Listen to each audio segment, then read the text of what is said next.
টাকার জন্য, আপনাদের কোর্সের জন্য আপনারা ঠিকই অফিসিয়াল পেজ থেকে সংবাদ সম্মেলন করে আপনারা বিষয়গুলি জানান।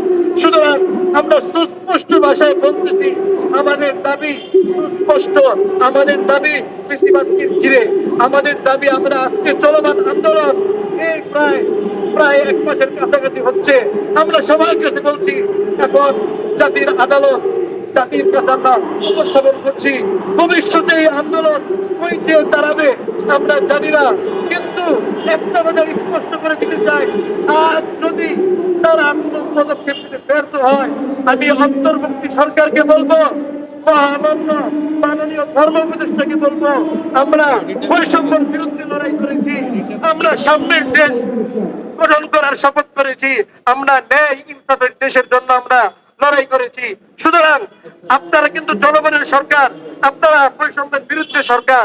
সুতরাং আপনারা শিক্ষার্থীদের পালস বুঝবার চেষ্টা করুন। না হয় এই সরকার বেশি দিনও কিন্তু টিকতে পারবে না। আমরা দেখছি রাজনৈতিক দল এই ফ্যাসিবাদ, এই বিভাগের যারা খুনি, এদেরকে শেল্টার দিচ্ছে। সুতরাং তাদেরকে বলে দিতে চাই, যদি ভবিষ্যতে আপনারা যদি জাতির আদালতে আপনাদের প্রত্যেকের নাম ধরে ধরে সুস্পষ্ট অভিযোগের ভিত্তিতে আপনাকে কিন্তু জাতির কাজ করায় দণ্ডায়মান করা হবে। সুতরাং আপনারা সতর্ক হন, জাতি ঐক্যবদ্ধ হন, এবং আলেম সমাজ আপনারা তো জানেন তারা কিভাবে মানুষদেরকে, নবী প্রেমিকদেরকে রক্ত ঢালাইছে। তারা এই যে 21 সালে ওলামা কেরাম জেল খেটেছে, এর পিছনে কারা ছিল এটা দিবালকের স্পষ্ট।